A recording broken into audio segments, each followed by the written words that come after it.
All right, so here we are again, back with our Countries of the World series. And what's today's country going to be, Cleo? The Philippines. All right, so we've got our National Geographic Atlas, we've got our Enchantment of the World, and we have YouTube.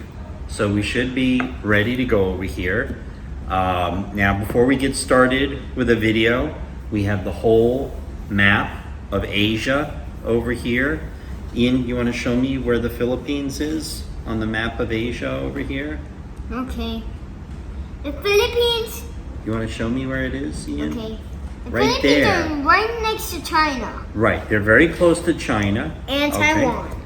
Right, and very close to China and Taiwan. And they're sort of in the southeast, they're islands off the southeast corner of Asia. Now we're going to turn to where we have the close-up, and we can see the countries and the bodies of water that are around them.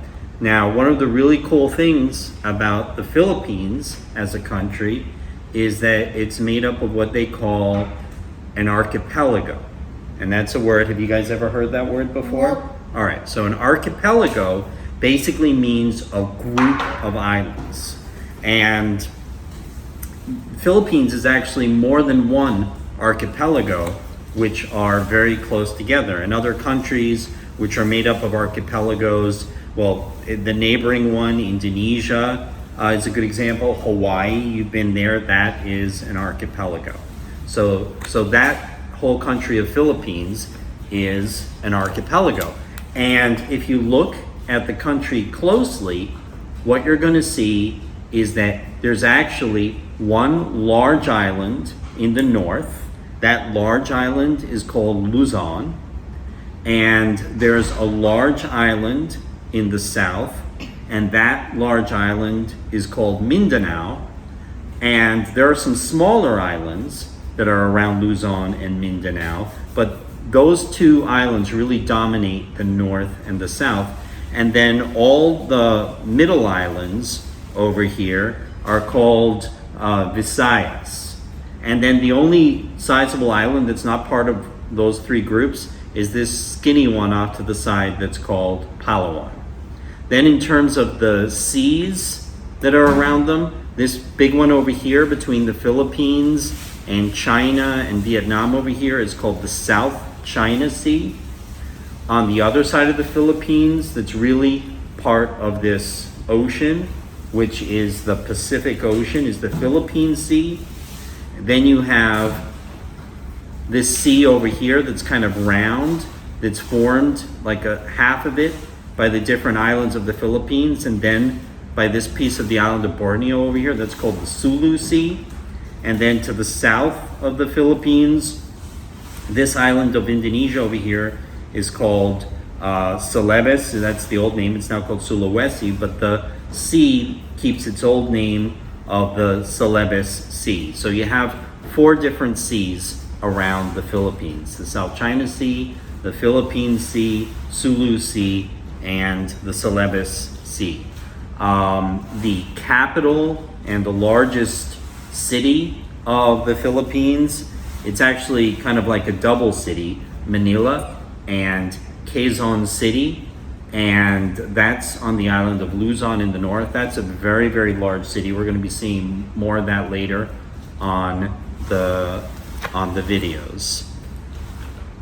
Okay, so let's go to our first video over here, and this one is called "Is the Philippines the Best Country?" I really like this video. I think it's a great introduction to the country. But honestly speaking, I have only discovered one country that truly has it all, and that country is the Philippines.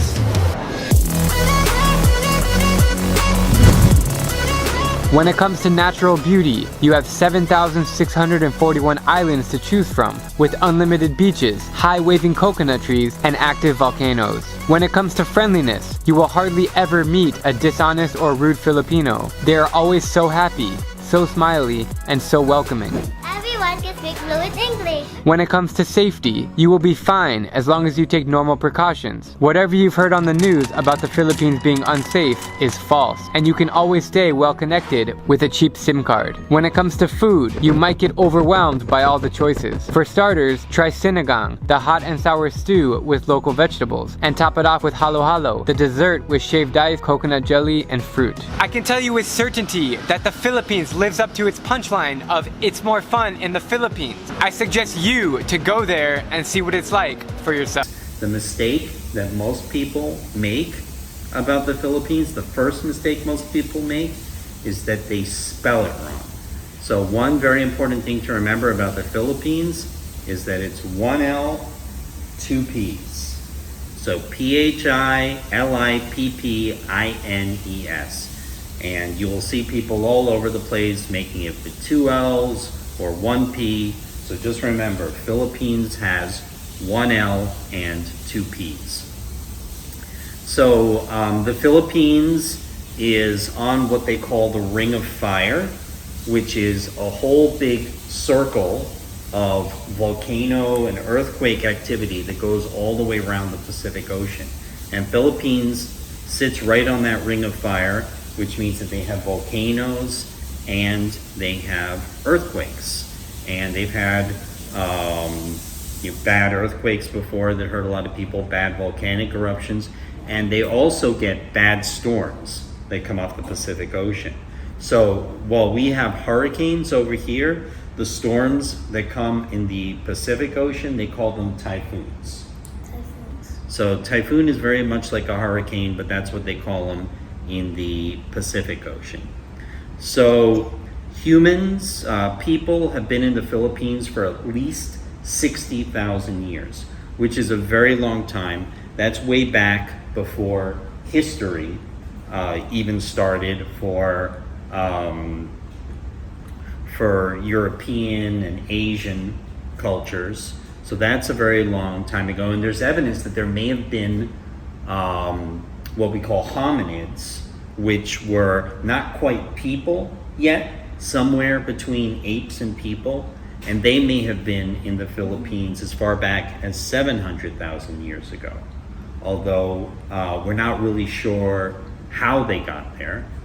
But 60,000 years ago, people started coming by rafts and small boats, and they were coming from this island of Borneo. They may have also come from Vietnam and Taiwan and even mainland China. And all through Philippines history, different groups of people have been coming in, and they've been mixing their culture with the cultures that are there in the Philippines. So we know, a lot about Philippines before the first Europeans got there, but not many people really in the West, know much about that, except the people who have really studied it, but we know that before the year 1521, they had hunting societies, they traded with China and other surrounding countries and societies. We know that different influences came into the Philippines from as far away as India. We know that there were influences from China, and possibly even most importantly, we know that traders came especially to the south of the Philippines who were Muslim, from Muslim countries, and they converted many of the people in the southern island of Mindanao to Islam. And in fact, a large number of people in Mindanao and in southern Philippines are still Muslim, the way that they are in Malaysia and Indonesia as well. In terms of the way we see things in the West, everything changed in the Philippines in the year 1521. Now, do you guys remember from stuff I've taught you before, who was the first European to visit the Philippines? You guys remember who that was? I'll give you a hint. An explorer? An explorer, a famous explorer, and he may have visited the Philippines, but he never left. the Philippines because he died there. He left from Spain. He was trying to find a way to go all the way A Spanish around the explorer. world. You told us. I told us did. I it. did. Do you remember who he was? He wasn't Spanish. He was Portuguese, but he sailed for Spain. Oh, now I get it. So he had Do you remember? 5 The question Spanish is- I don't remember what Right. his name was. Okay, but he had 4, I think, ships, maybe 5. No, 5. And yeah. they sailed all the way around the tip of South America and came across the Pacific. And he wound up in the Philippines. He was trying to reach the Spice Islands over here, which are in Indonesia. But he went off course a little bit. He landed in the Philippines and he was killed there.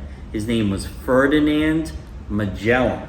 Ferdinand Magellan. You remember? Yep. So, But some of his people survived. right, And when but only 18. Magellan died in the Philippines, and that was basically the first European contact with the Philippines.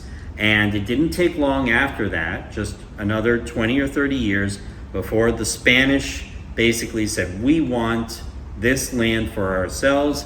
They sent over more ships, and they colonized the Philippines, and they basically took it over, and they kept control of the Philippines for 333 years, which is a very long time.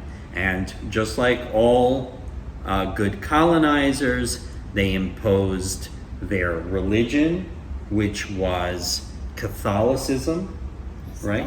Catholic Christianity, and Philippines remains, for the most part, a Catholic country, although they have some Islam and some Protestant as well. People in Philippines, a lot of them have names that are Spanish, but one thing that's interesting is they don't speak Spanish. And people think that's because not that many people came over from Spain. Not enough people came over from Spain to make Spanish the main language of all the people, the way that it happened in South America and Central America and Mexico. And so the native languages of the Philippines persisted, and those are still the main languages there, along now with English as well. So before we continue on with the history of the Philippines, let's watch a little bit of this video. It's kind of interesting. 10 things you didn't know about the Philippines. In this week's Mix List, we check out 10 things you may not know about the Philippines. Number 1. The Philippines is the only country where you'll find the jeepney. A descendant of the U.S. military jeeps left over from World War II, the jeepney underwent certain modifications to suit environmental conditions and accommodate more passengers, eventually making it one of the most affordable and common forms of public transport in the country. Jeepneys are also known for their colorful and kitschy decorations, which have become a symbol of Philippine artistry and culture. Number 2.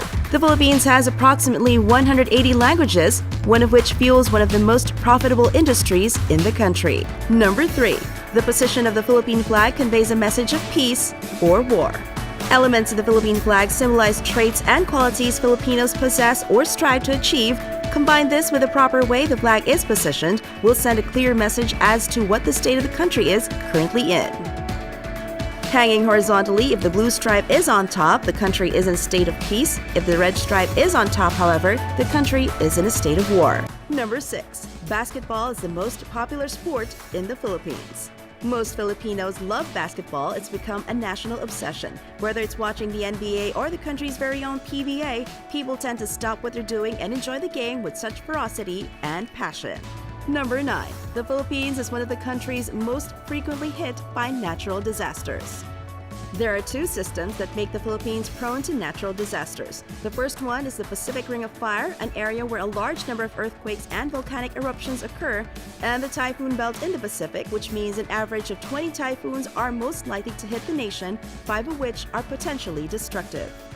Aside from these 2 systems, the country's location and geographical makeup also make it vulnerable to tsunamis, sea level rising, storm surges, landslides, flooding, and drought. remember I said that the Spanish were in charge of the Philippines for 333 years. Well, right around a little bit before 1900, the Philippines kind of decided they had about enough of being controlled by the Spanish, and they decided to have a revolution, and they actually did pretty good kicking out the Spanish. But what happened then is that Spain and the United States were having a war right around that same time as well. And when the United States won that war, as part of their surrender, Spain gave the Philippines to the United States of America, even though it wasn't really theirs to give. But of course, you know, the United States and the European powers really didn't care about the native people of those countries. They just looked at other countries as basically possessions that they could trade with each other or sell to each other. So the Spanish basically gave us the Philippines along with Puerto Rico and Guam, I think, as well. And we still, Puerto Rico and Guam are still territories of the United States. So it's possible that if things had worked out just a little differently, the Philippines could be part of the United States as well right now, instead of being their own independent country. But what happened that led to the Philippines becoming an independent country was that Japan invaded the Philippines. And you guys know what war that was a part of? What war would that have been a part of? World War One? No, Japan was not involved in World War One. World War Two. It was World War II, where Japan and Germany teamed up and basically tried to conquer the whole rest of the world. And Japan was extremely powerful. They invaded China, they invaded the Philippines, Malaysia, and most of the countries in Eastern Asia, and they were doing really well. And if it hadn't been for the United States, I really don't know who could have stopped them. But at the end of the war, the Philippines, the United States allowed Philippines to become an independent country. And the United States was one of the first countries to recognize them as a free and independent country. That was in 1946. So that was their real year of independence. And so they've had a lot of presidents since then. They are a democracy. They elect their president. Now, one thing our family always likes to do when we travel, what do we always do whatever country we go to? Go to markets. All right, and we eat street food. So now we're gonna watch this video where these people go to Philippines just to try all the street food, so we can see what kind of stuff we're gonna find and be able to try when we go there someday, okay? We are here in the Philippines after much anticipation and lots of people asking us to come. We are finally here, and he is going to be showing us around for the next 7 days. So actually, she just spotted someone selling something that looks really interesting, so we're going to order it up.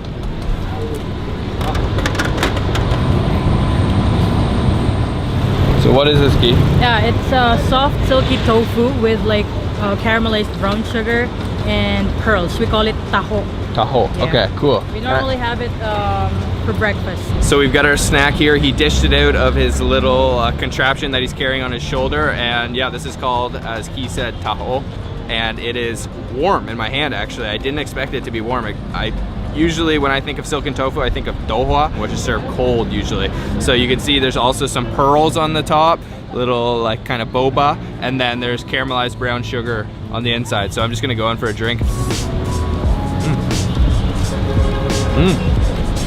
That's really good. So we're working our way through the market, spotted another stall selling something that looked pretty interesting. So we ordered up this, and this is deep fried bananas that have been fried with caramelized brown sugar. Just a very small, humble stall on the side of the road with some fresh looking bananas. So I'm gonna try it out. Oh wow.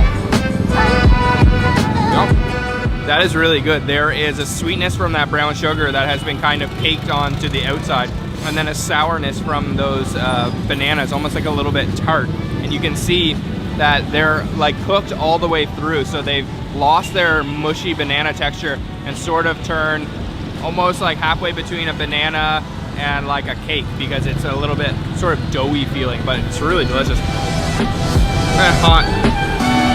So our first little snack that we're gonna have in Chinatown is some barbecue pork sticks, and we spotted him, but we smelt him from even further away. So we were kind of like following our noses to figure out what is this awesome smell that we smell. So we're gonna go into the restaurant right now and have a taste. So we've got our skewers here. This is pork meat that has been glazed in like a lot of sauce. You can see there's quite a bit of sauce. It's almost red in color, and then some burnt bites in. Me and Key are gonna try it out here. Cheers.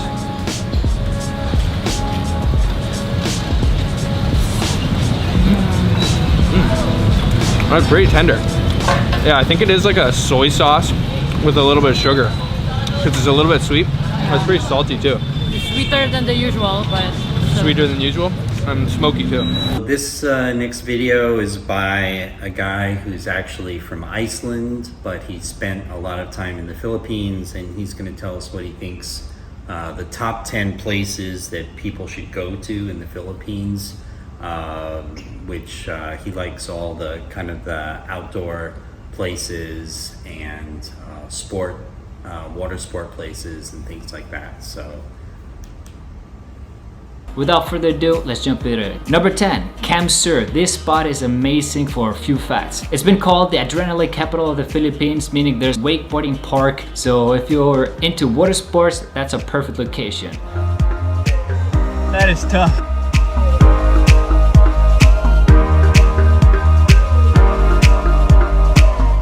As well, there's a bunch of jungles, waterfalls, and beautiful islands to jump around. We were able to go to some of the Survivor TV show spots. So we got to see the obstacle courses and how the tribal council is and all the good stuff from that TV show. So that was very special. Number 9, still on the list, Camiguin. It gets better every time I visit. I think I've been there now 4 or 5 times, and I believe this is probably one of the best diving locations in the Philippines. So if you're in scuba diving or even free diving now, there's amazing marine life and the ecosystem is just beautiful. It's almost untouched. It's very well preserved.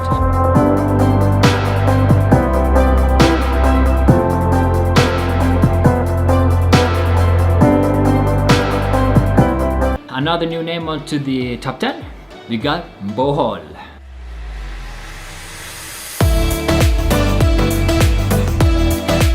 Famous for the beautiful chocolate hills and the tarsiers. One of the cutest animals I've ever seen, with the huge eyes and the big hands leaning onto the branches, sleeping during the daytime, but they usually hunt at night. So if you're coming to visit them in some of the sanctuaries, please make sure you're not loud or take any photos with flash, because during the daytime they're sleeping. In Bohol, they have a bunch of powder white sand beaches, just like in Boracay. Some places might even be softer and whiter.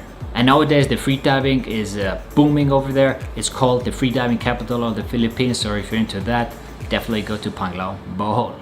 all right, so you guys have seen the beautiful side of the Philippines, and most people who visit the Philippines from other countries, that's all they're ever going to see. But in fact, there's a whole other side to the Philippines, just like there are to many of the countries that we talk about, that most people who visit are never going to see. And this is what life is actually like for millions of people who live in the Philippines, and also millions of people who live in other countries in Africa, Asia, South America. So we're going to see what it's like for a lot of people who actually live in Manila in the Philippines. Welcome to the daily struggle of the slums. Hello. Hello. Hey. Hello. How are you?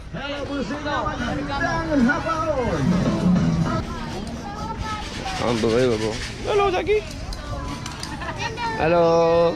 Hello. Everyone working. Wow. How'd that work?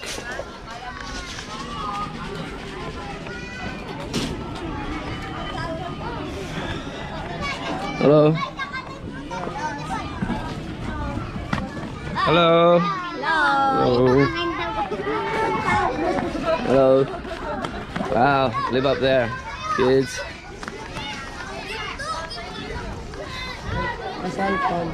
Hello. Hello. Where are you going, friend? Just look around. Yeah. This way. Hey, what's your name? Go. Hello. Hello. Hi. Ooh. Ooh. Hello, kitty. Hey, what's your name? Let's go this way. Mommy. Hello. Alright, so yeah, as you can see, you can recycle plastics for work essentially. Hey. It's yeah, it's probably the poorest areas. Hello. Crazy. And the kids are having fun though. Ooh. Excuse me. Thank you. Thank you. Oh, hello. Hello.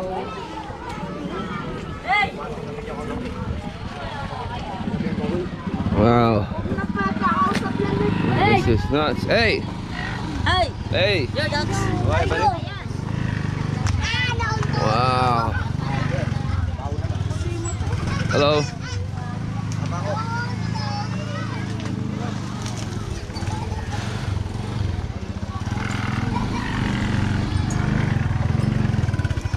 It makes me emotional to see like people living in this condition. It's unreal. Wow. The government is not taking care of them.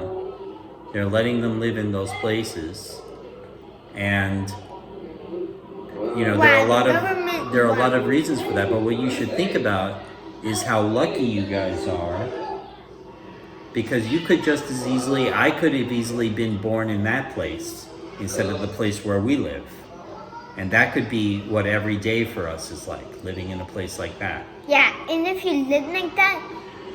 So just remember, Ian, okay? Remember, Ian, that with everything you have, there are hundreds of millions of kids in the world who have this when they walk outside their house every morning. So remember to be grateful for everything that you have, but also note that even though this is where they live, they're still happy, friendly, polite. And they have a lot of love in their hearts. That's weird. Why do they like it? They're supposed to hide it. Wow. The government They're happy. There's more to life than your possessions, than the things you own. All kids, when they're in the Philippines, they learn to speak English in school. So a lot of people from the Philippines speak English, but the language that their native language, they call it Filipino, or another word for it is Tagalog. Tagalog is one of the many languages that they do in the Philippine Islands. That's the one that they speak a lot in Luzon, where the capital is. So that's the one that they picked to be the standard language of the country, so that everybody would be able to communicate with each other. So I wanted to see if we could learn a couple of words of Tagalog. In this lesson, you're going to learn how to introduce yourself in Filipino. Are you ready? Here we go. Kamusta? Ako si Erica. Kinagagalak kong makilala ka. Hi, I'm Erica. It's nice to meet you. Does that sound familiar to you? They say "Cómo está?" Does that sound like anything? ¿Cómo estás?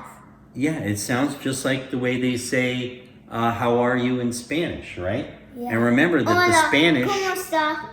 the Spanish took over the Philippines for 300 years. So I kind of wonder if that "Cómo está?" is just a coincidence, or if it actually came from the Spanish. So when you say hello in the Philippines, it's a lot like saying hello in Spanish. You say "Cómo está?" and then right, you say "I am." Ako si Erica. Right. Kinagagalak.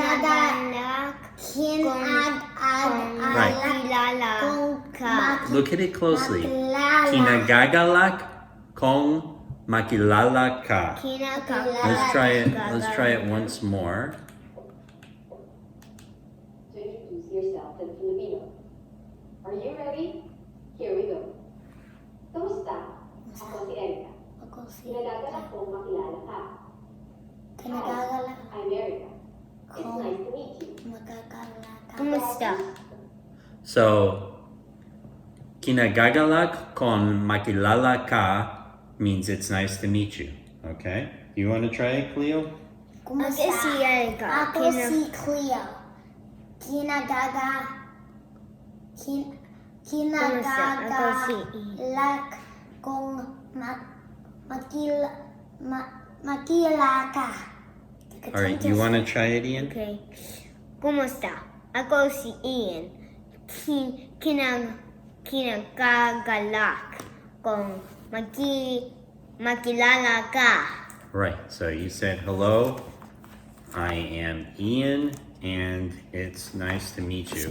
Now, in our Enchantment of the World over here, I actually had a few more words over here that we can try. Forgot to leave my book open to them.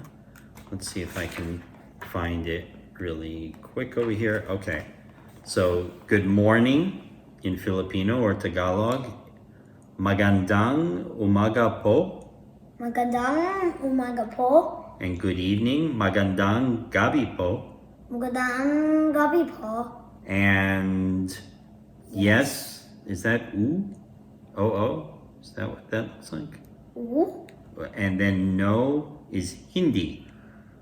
Hindi. And Hindi thank you is salamat po. I think Salamat po. po is like a word, a formal word. So I think usually you would just say for thank you, you would just say salamat. So these are the words you really have to know when you visit a foreign country. Kamusta ka? Yes, no, thank you, hello, Paki? please, paki is please, Sige. sige maybe is okay, and Kumusta? Komosta, okay? So, just the things that I want you to remember most about the Philippines, remember, 1 L, 2 P's, right? Not 2 L's, 1 P. Right, 1 L, 2 P's. It's an archipelago. In other words, the country is a group of many islands. Like Indonesia. That it was controlled for hundreds of years by the Spanish. Then it went to the United States. Then it became an independent country. The capital is Manila. They speak English and Filipino, which is also known as Tagalog. And Filipino people have a reputation for being some of the happiest, friendliest, and most polite people in the whole world. And that their country is famous for having beautiful beaches, incredible diving and water activities, beautiful jungles, volcanoes, a lot of really cool stuff, and great food as well. So you guys think we should go to Philippines? Thumbs up? Thumbs up for Philippines, Ian? I promise we don't have to go to that place, the other place they showed in the video. Good, no slum. No slum. I just wanted to show you that it was there, okay? I really want to show where iPad was. Okay, so that is all. That's it for the Philippines. That's all for now from the Countries of the World series. Bye-bye.